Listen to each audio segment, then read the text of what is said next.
Right, good afternoon, everyone. I'm back again. I think this is going to be our final video in the series of learning skills. Today, we're going to talk about the strategies for learning and specifically for retrieval. How do you remember that information when you get into the examination room? Now, I'm going to share with you what I think are magical tricks. I wished I'd used them at school, but for some reason, when I was at school, I thought, oh, it takes as long to learn the actual magic trick as it will take to learn the information. That's what I thought. I wished I had known better then.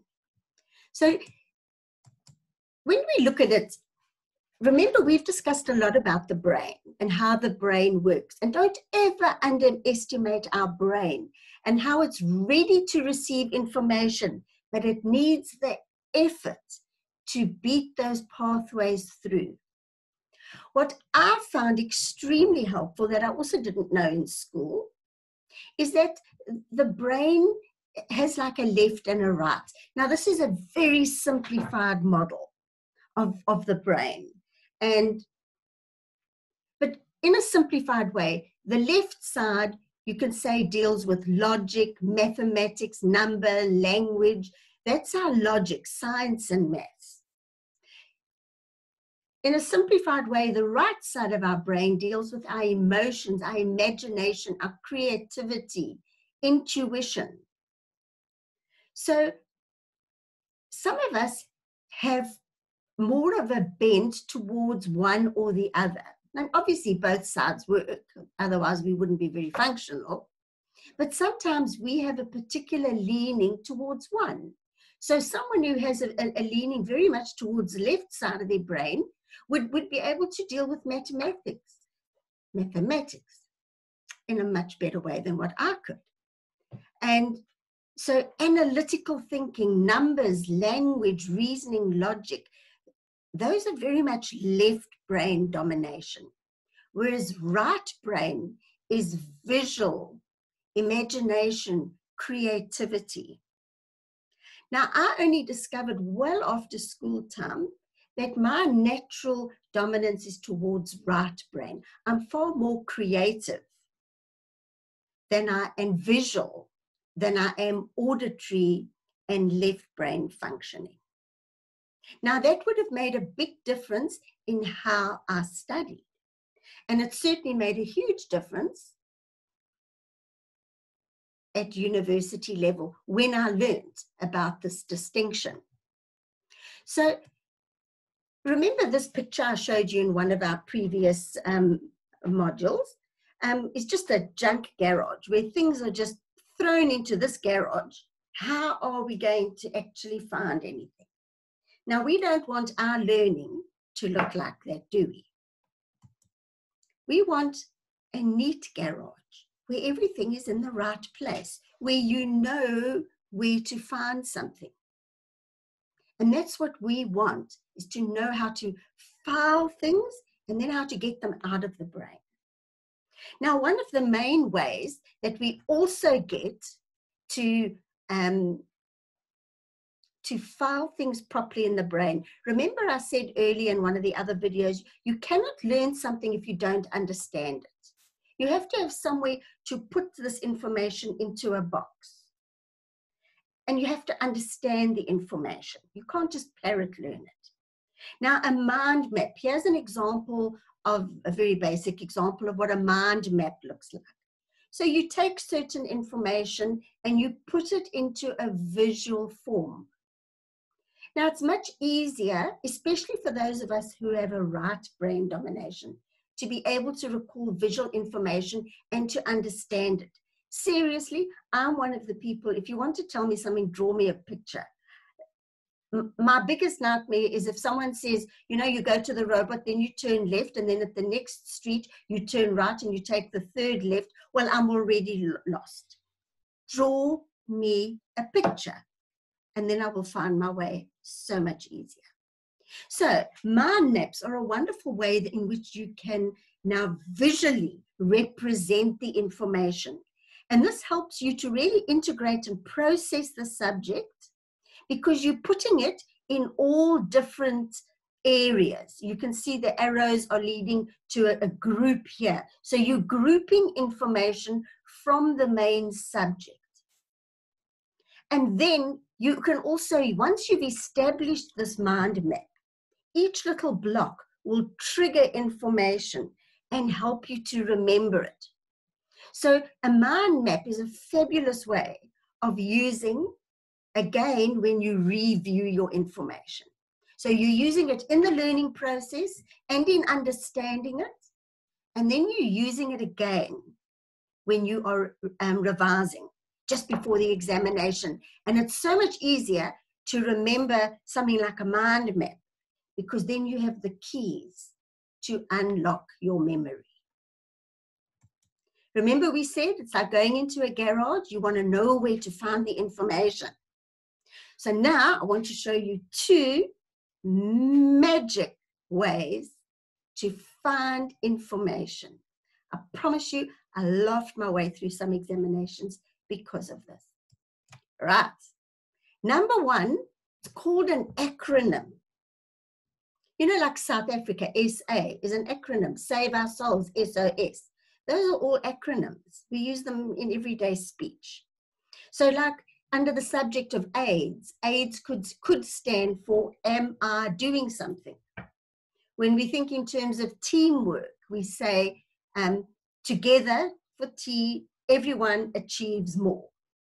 So you're making a word and it's used to remember a list of things, all right? So you select, what you do is you look at the different ideas or the list that you have to remember, and as long as it's within a reasonable number, and then you pick the main word in each point in that list, and you then write it down, just the letter, and you try to make a word. So it might not be in the exact order that the list comes in, but that doesn't matter, as long as you've got every point.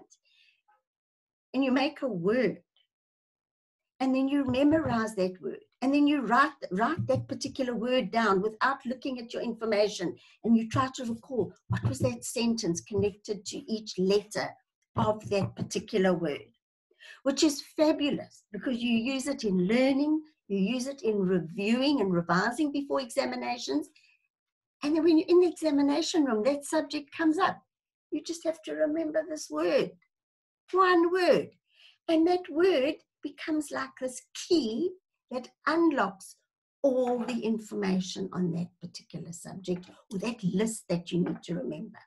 You know, to learn a list is very hard, because if you're anything like me, say there's a list of 10 things. You're going to get into the examination, and if you're lucky, you're going to remember 6 or 7. And then you're going to go, oh, I know there were 1 or 2 more. What were they? And you're not going to know. But if you've got an acronym, you laugh, because you've got, if you've got 5 things to list, you've got a word, 5-letter word, and each word will trigger what that sentence was. And you've got all 5 points that you can answer. Promise you I did that in the examinations, and it was amazing. Then here's another one. I think I like this one kind of even better, because you can use this for larger information. Where is it now? Well, I want to jump. Right. This is called an acrostic. Okay. Now, an acrostic is like a silly little rhyme. It's a sentence that you use. So you make up the silly rhyme or sentence, and it's used for lists or points to remember. Same principle as an acrostic of an acronym, where you take, for each section of the work, you take your main word and you make a rhyme out of this list with all your main words. And each word refers to a particular section of the information. So you might, eventually, you can see what I've got written there. Simple Sally ran over the road and the cow jumped over the moon. So that would be based on S, S, R, O, T, R, T, C, J, O, T, M that I've underlined. So that would be, those would be what would that indicate? It would be the key to remembering a certain chunk of information. Now I used this, and this is where I got 100%. My husband says, how's it possible to get 100%? Because of acrostics. What happened was I had community psychology was one of the subjects. And they said to us, in the exam, you're going to have to draw 3 posters. 1, you're going to pick a problem in the community. So I picked HIV/AIDS because I've done work in the field of HIV/AIDS now for a number of years. So like I picked HIV/AIDS. So I would have to draw a poster. How do I know it's a problem? The next poster, what do I do about the problem? And number 3, the third poster, was how I would know that there were improvements in the community. So they said, that's what you're going to have to do. You include as much information as you like in all. You use different colors, bring all your pencils. I went in there like Mr. Bean with all my different colored pencils. And what I did was in preparation, I drew up these 3 posters at home. And then I used an acrostic, a rhyme for each poster. So I had to memorize 3 rhymes. And each rhyme recalled all the information on that poster. And then the next one, all the information there.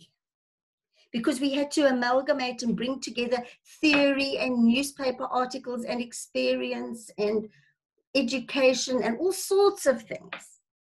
So, I mean, how would you remember that? It would also be a case of when you're in the exam room, it would be, oh, there was lots more on my poster at home. What was it now? But through acrostics, I remember my one acrostic was really, I mean, it's a silly rhyme. Where was mine here? It was something silly like, Melinda taught Ryan to walk and bought him apples and pears. So I remember the stupid rhyme, but the first letter of every word tied to a particular thing on that poster. And so when I went into my examination, I remembered everything that I had prepared because of acrostics. All I had to remember and rehearse and revise over and over again at home are this silly little rhyme and what the word pictured, because it was like a key that unlocked and took me straight to the memory bank where that section of information was going to be filed away. So to me, these were amazing. They were really, they helped me tremendously in examinations. So as you can see, through our learning skills program that we've gone through, so all in all, we've had 8 videos.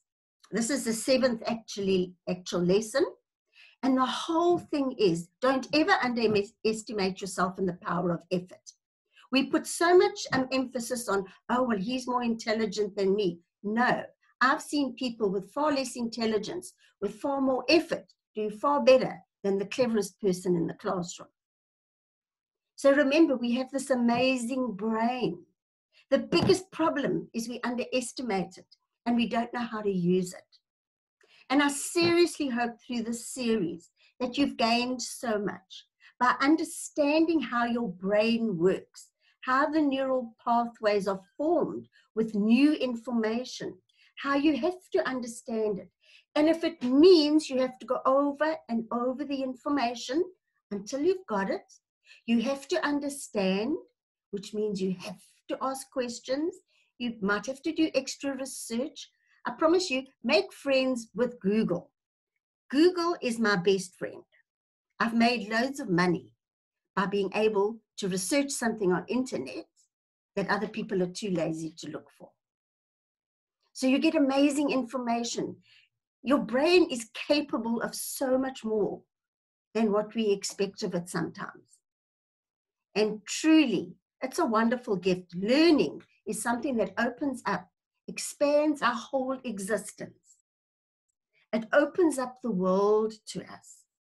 And now, living in this time in which we now in COVID-19, we know we live in scary times. The scene of the world's changing.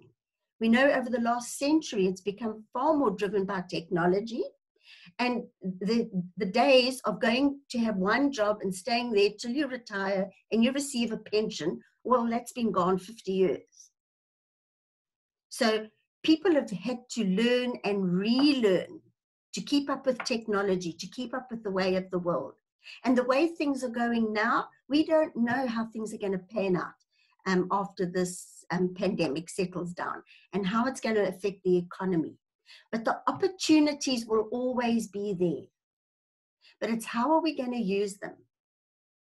Now, if we have not developed our brain, if we've been lazy and we haven't formed those connections and we're not used to problem solving and we're not used to reading and directing ourselves, we might have extreme difficulty in the years lying ahead. So I hope that the series has been helpful to you. I've shared with you what I've learned at university in studying the brain, and also information that I personally applied and received the benefits from that. So I'm happy to have had this opportunity to share with you. I hope you please put comments down below in Facebook or wherever you see this video, so that we can know how this information is helping you and whether there's any other questions you have on the subject. So that's my story for now. So you keep safe, stay well, wash your hands, and don't ever underestimate your brain. Thank you. Bye-bye for now.